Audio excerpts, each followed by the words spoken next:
Kayo po ba'y tagapagsalita ng China? Hindi po. Ay, hindi pa. Parang pinagtatanggol nyo ang China. Hindi po.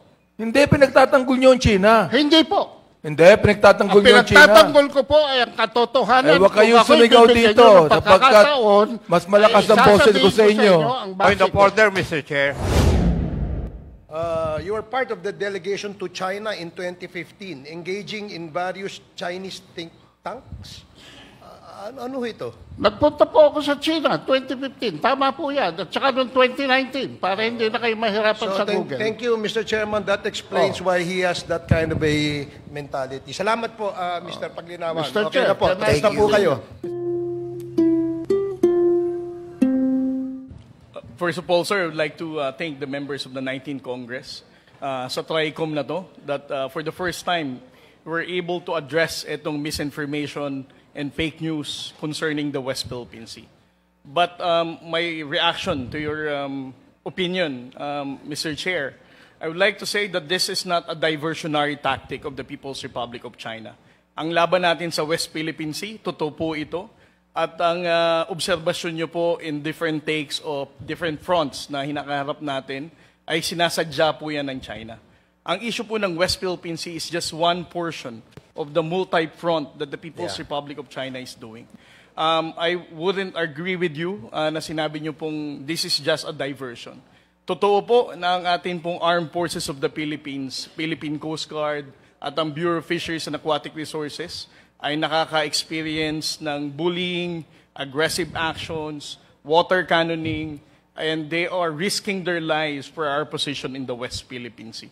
Hindi po ito diversion, ito po ay totoong nangyayari araw-araw. At maraming mga Pilipino ang tunay na naapektuhan doon sa fight against them. Yes, Mr. Chair. Especially the ordinary Filipino fishermen. Yeah. And siguro I will agree with you, no? Kasi kayo yung mga nasa ground na nakaka-experience ng hirap na dinadanas ng ating mga members ng ating pong Navy. And salute to all of you, no? Mahirap yung laban, but at the same time, marami din kayong naranasang mga fake na mga news against our members of the armed forces, no? But yun nga po, you want to say something about yung sa mga fake news na thrown against you? Well, yes, sir. No? Mr. Chair, if you will allow me, I'm just going to reiterate. No? I think I mentioned this already twice. The impact of fake news and misinformation in our fight in the West Philippine Sea. Sa pang-ilang beses ko na pong babanggitin, our greatest challenge in our fight in the West Philippine Sea are not just the big vessels of the People's Republic of China, but especially for our fight against misinformation and fake news.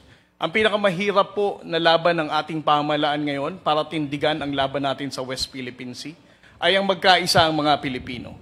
Ito po ang dahilan kung bakit mayroong tayong transparency initiative under this government where President Bongbong Marcos supported the publication of all the aggressive actions that has been happening in the West Philippine Sea. Dahil po dito, sa loob ng mahigit na 2 taon na, nalaman po ng ordinaryong Pilipino kung ano ang pinagdadaanan ng ating Philippine Navy, ng Coast Guard, at ng ordinaryong mga isdang Pilipino sa gitna po ng agresyon ng People's Republic of China in the West Philippine Sea. The second positive impact of this is we receive tremendous support from the international community. Hindi na lamang po nag-iisa ang Pilipinas sa pagkondena ng maling aksyon ng People's Republic of China pagdating sa West Philippine Sea. But despite of the transparency efforts of the Philippine government, tayo pa rin po ay na-expose sa panibagong laban natin, that is to counter misinformation. Tumaas po ang bilang ng mga social media influencers and even pro-China trolls to counter our own narrative. If we're going to categorize their narrative, ang una, sinasabi nila, it basically undermines our own position. Sinasabi nilang wala tayong legal na basihan, wala tayong napala sa 2016 arbitral award. Secondly, majority of them are also saying that ang ginagawang pagtindig ng ating pamahalaan sa West Philippine Sea ay dikta lamang ng Estados Unidos. At ang pangatlo sa lahat, sinasabi nilang Pilipinas ang nagpapataas ng tensyon sa West Philippine Sea. Despite of our evidence showing to the public that is the smaller Coast Guard vessels that are being harassed by the bigger China Coast Guard vessels. At ang pang-apat sa lahat, ang paulit-ulit nilang sinasabi na ang ating mga spokesperson na tagapagsalita pagdating sa pagtindig ng West Philippine Sea ay binabayaran lamang ng US Embassy o dinidiktahan lamang ng Estados Unidos para ilahad itong lahat ng ito. Ang kakaiba rito sa mga trolls and social media influencers na ito, ang linyahan ng kanilang pagsasalita ay naa-align sa narrative din ng China. I wouldn't believe that these are just purely coincidental. I think there is a motivation why they are doing this, and there is a coincidence with the pro-China narrative and the statement of the People's Republic of China to counter our fight in the West Philippine Sea.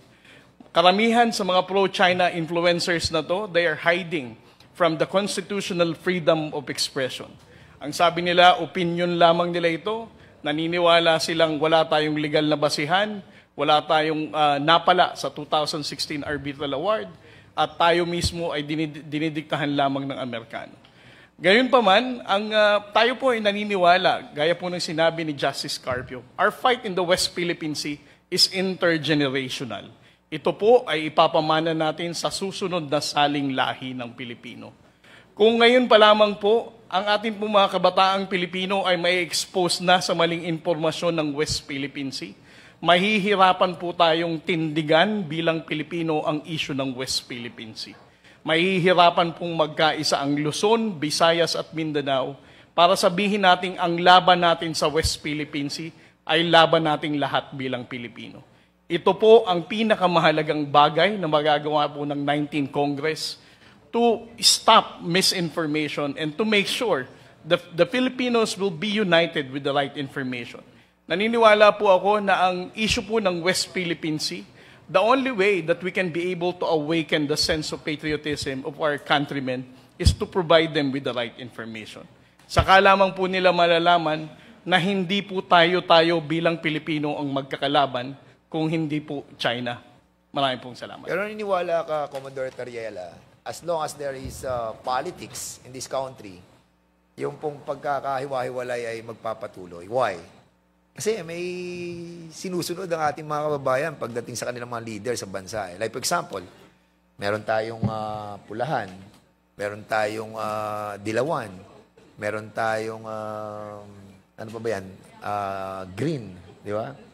And as long as the people are following all these leaders, yung stand nila on pro-China and pro-America, hindi yun yung magiging priority nila. They follow their leaders. And that's the reason why, tama yung sinabi mo kanina, that we need to educate our people that this fight is not against red, against green, or against pink. This is against the intervention of other country. We are a sovereign country. And each and every one of us love our country.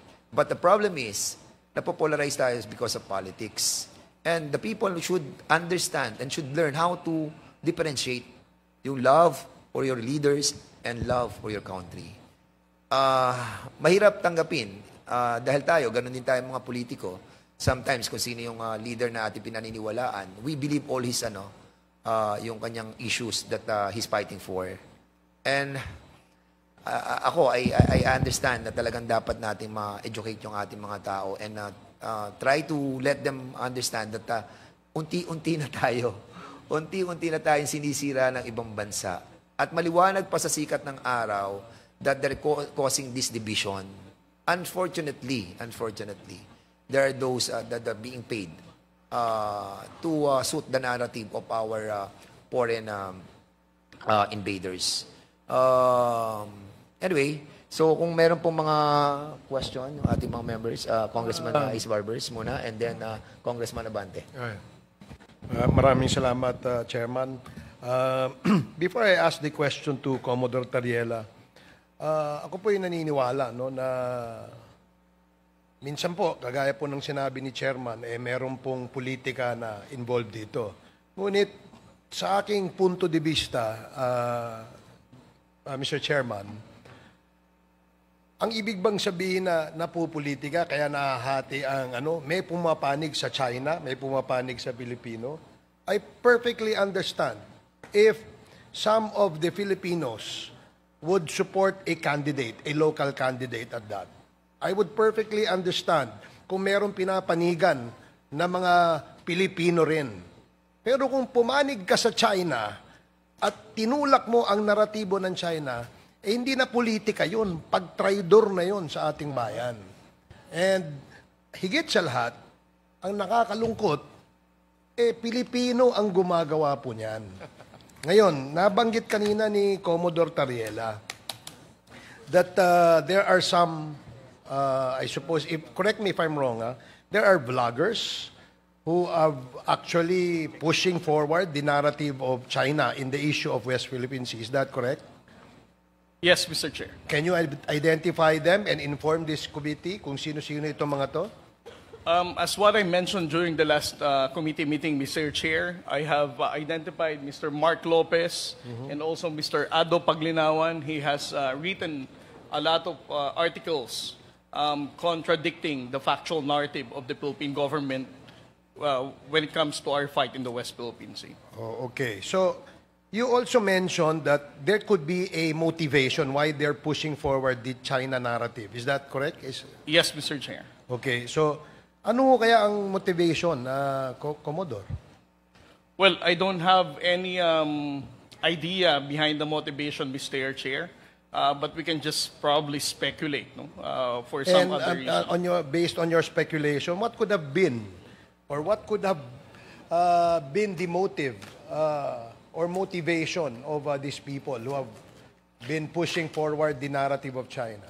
Well, looking at the incidents that happen in different countries, Mr. Chair, we know for a fact that there are people who are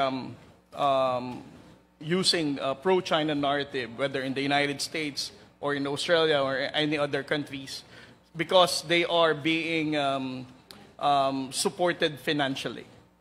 Doon ba sa kanilang mga, did they state some facts on, kagaya po nung sinabi ninyo na sinasabi nila na kayo ang talagang traidor dahil kayo ay naniniwala sa Amerika? Tama po ba yun? Yes, Mr. Chair. And did they state some facts or dahilan kung bakit ganun ang kanilang sinabi? They did not support such claim, Mr. Chair. They just mentioned taksil ako. And for example, for Mr. Ado Paglinawan, he always enjoyed calling me as tonto of Mr. Ray Powell. Is Mr. Paglinawan here? You are Mr. Paglinawan, sir? Opo. Okay, pwede po bang magtanong sa inyo, sir? Ano ho ang inyong posisyon tungkol sa paglalagay ng mga installations or buildings sa West Philippine Sea ng bansang China? Ano po inyong pananaw dyan? Ang pananaw ko po dito ay hindi napipinto sa pro-China o pro-US. Dahil kami po sa Asian Century PH. With all due respects to the Congresswoman from Bataan, ang aming pong panuntunan, kumukuha kami ng mga aligasyon, pina-fact check namin. At kung may diversion, nagbibigay kami ng sarili naming opinion. Yan po ang proseso na aming sinusundan. Sa pagtatayo po ng mga installation ng China dyan, yan po ay batay sa kanilang pananaw. Maaring mali yan sa ating pananaw, pero sa kanilang pananaw, tama sila. Sige po. Sa inyong pananaw, Sino ho may-ari ng West Philippine Sea? Yung tinayuan nila ng installation, Mr. Paglinawan. Unang-una po, kailangan bumalik tayo sa basic definition of terms. Hindi ho, sir, Nagbanggit po kayo excuse me ng po. West Philippine Sea. Excuse me po, sir. Yun na lang po, para hindi po humaba. Doon na lang po sa area where the Philippines claims ownership on those islands na tinayuan po ng China, ng kanilang mga installations. Ano hong pananaw niyo doon? Tayo po ba may-ari noon o sila?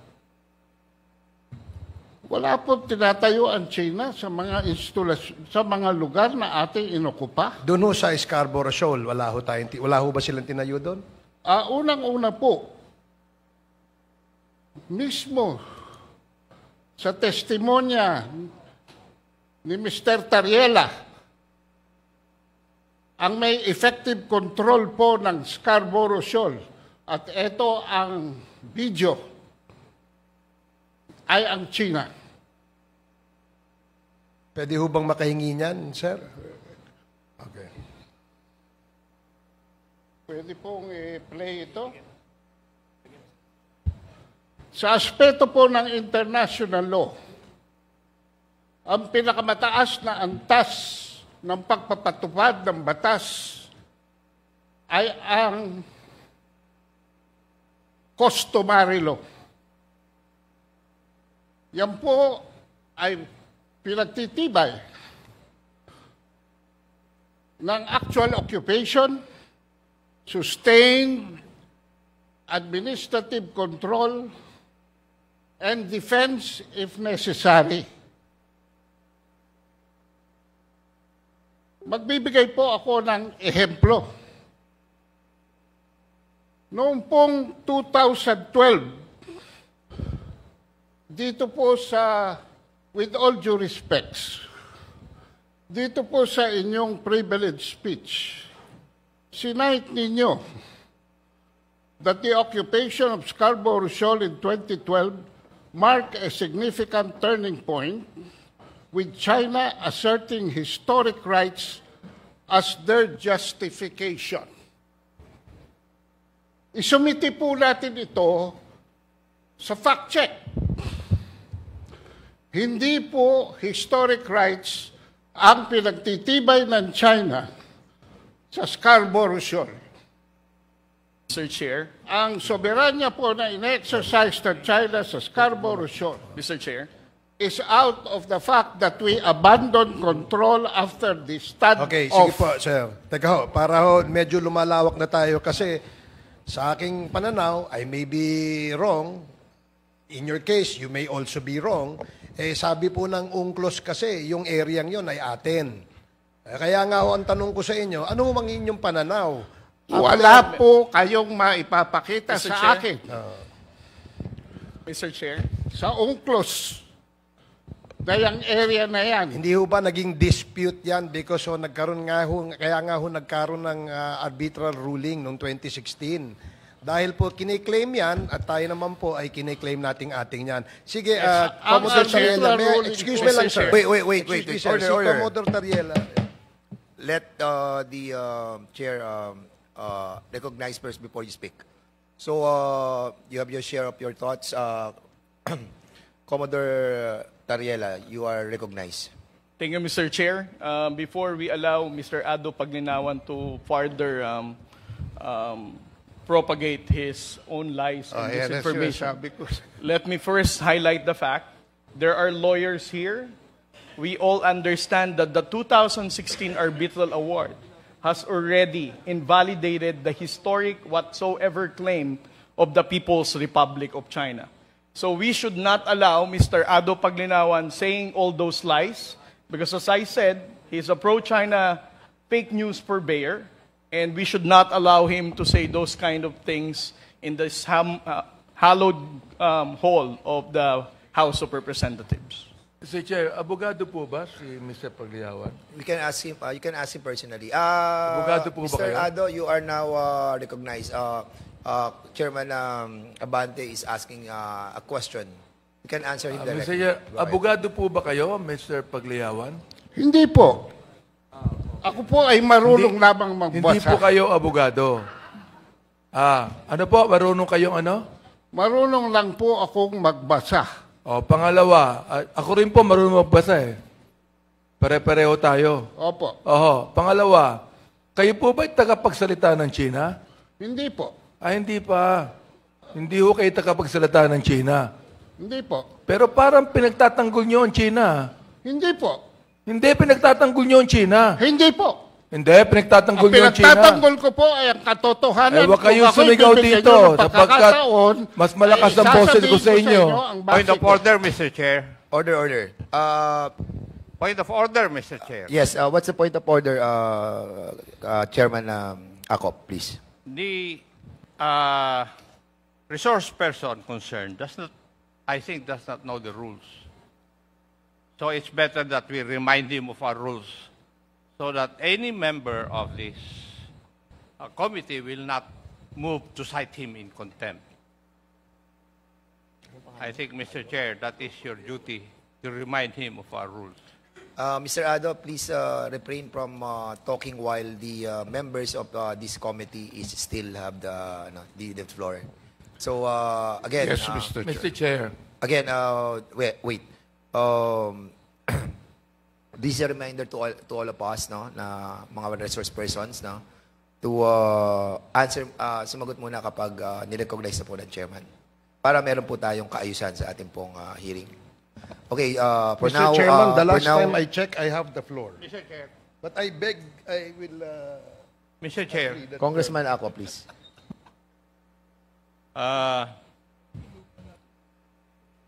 I would like to remind the resource person na kami nga rito, hindi po kami nagsasalita until and unless we are recognized by the chairman. Now, if you're not going to recognize and obey that rule, I'll be compelled to move to cite you in contempt for disrespect. I hope that is understood. Kanina pa ako rito, nakikinig.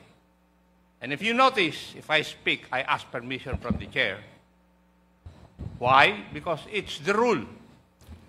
Now, if you are here, you follow the rule. When you are in Rome, do what the Romans do. I hope that is understood. Thank you, Mr. Chair. Meron lang Mr. Chair, sige, can I- maraming salamat, Congressman Ako, for that manifestation. Congressman Barbers, Yeah, but before you proceed, no, kasi you still have the floor. Nag-interject lang si Congressman thank you Abante. for reminding me that I have the floor. Yeah, you have the floor. Mr. But can you allow me to ask some, ano lang? I You're the just wanted to chairman, be educated on this because a while ago, Mr. Ado was telling us that he read about the UNCLOS decision. Is it correct to assume that you have read the UNCLOS decision? You can answer. You are Mr. now Chairman, recognized. Yes. bago po masagot ni Mr. Paglinawan yung tanong na yan, meron po sanang tanong muna. Na tanungin natin siya, ano ho ba ang inyong expertise? Kayo ba expert? Ano ho bang inyong credentials, sir? So that we would know na... Mr. Chair, Go ahead. ako po ay nagsilbi na diplomat sa Washington, D.C. from 1986 to 1993. Ano pong position niyo po doon, Ako Mr. po Ado? ay Special Assistant to the Ambassador and concurrent Press Attaché and Spokesperson for the Embassy, and for 2 years for the UN Office of the Permanent Representative of the Philippines. And who was the ambassador during that time? Ano po? Sino po yung ambassador during that time? The ambassador during that time was Ambassador Emmanuel Pelaez. Emmanuel Pelaez. Okay. So, UNCLOS po, binabanggit po dito kanina, nadinig ko po si Commodore Tariela, that hindi po ako familiar sa UNCLOS. I haven't read the whole decision yet. But what I heard a while ago was that historical claim of China was abandoned by the UNCLOS decision.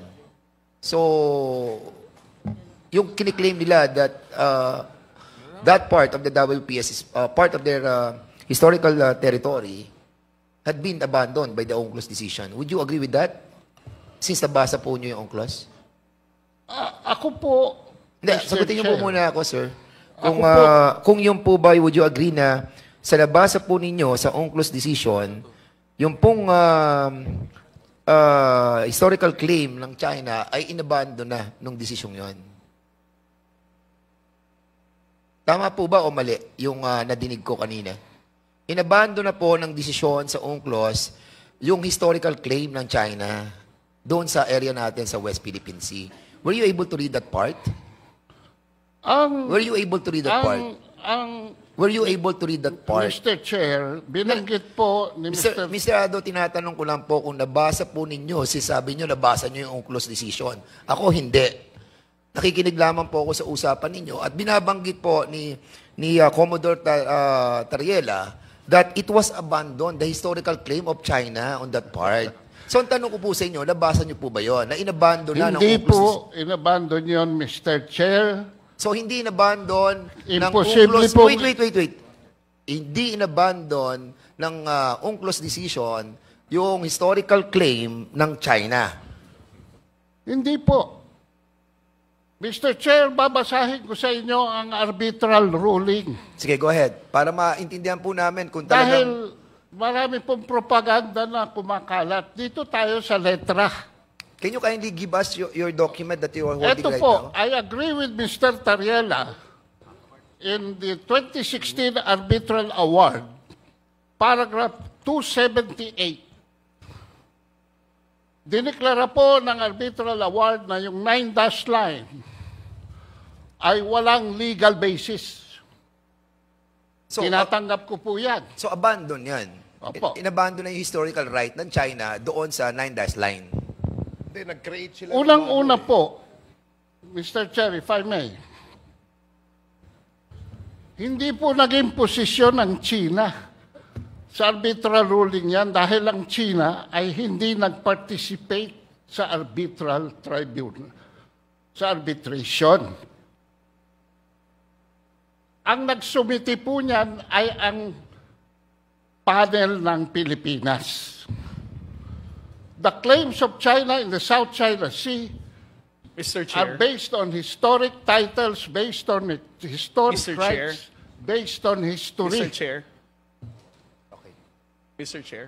Mr. Chair. Okay, ang tinatanong ko po kanina, kung doon po sa desisyon ng UNCLOS, even without the participation of China on that ruling or on that proceeding, ay inabando na ng desisyon yung historical claim ng China doon sa ating pong parte ng West Philippine Sea. Yun po yung tinatanong ko eh.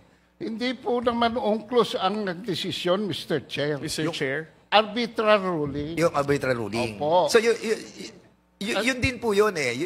It's all Mr. the same. Mr. Chairman, if I may, I don't think he's the right person to speak about the UNCLOS decision. In fact, he's getting confused as to what is the arbitral ruling and what is the UNCLOS.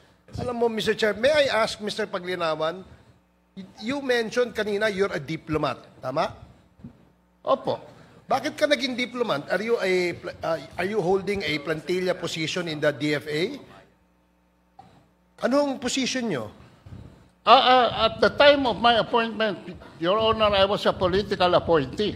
But at the time of my termination of tenure, No, I was certified by the Sir, President to sir. have already been joined the ranks. Sir, hindi ka ho diplomat. Hindi ka ho diplomat. Kasi ang diplomat po, organic po sa Department of Foreign Affairs. Oh, yan po yung mga ambassador. Kayo po ay hindi. Kung special assistant lang po kayo, you're not the right person to speak about that. Anyway, Mr. Chair, Mr. maybe Chair. we can go to another resource person, Mr. Chair. Meron po kasing information dito eh. You were one of the delegates to the... you were part of the delegation to China in 2015, engaging in various Chinese think tanks. Ano ito? Nagpunta po ako sa China, 2015. Tama po yan. At saka noong 2019, para hindi na kayo mahirapan sa Google. Thank you, Mr. Chairman. That explains why he has that kind of a mentality. Salamat po, Mr. Paglinawan. Mr. Okay Chair, na po. can I- Tapos na po kayo. Mr. Chair, meron na ako isang tanong. Okay. Kayo po ba ay pro-China? Wait. Pro-China ho ba kayo? Dali lang. Hindi, gusto kong sagutin niya eh. Kayo po ba ay pro-China? Hindi po ako pro-China, hindi ako po pro-US. Ako po ay pro-truth. Kung papayagan niyo akong basahin ng arbitral ruling, Mr. Chairman, kayo ay maliliwanagan makapili. kayo. Makapili ho kayo, makapili. Okay, so we will be proceeding to the to the next medyo confusing na po yung binabanggit. Mr. Chair, can I No, just read? I'm not recognizing you as of this moment. So please stop interpreting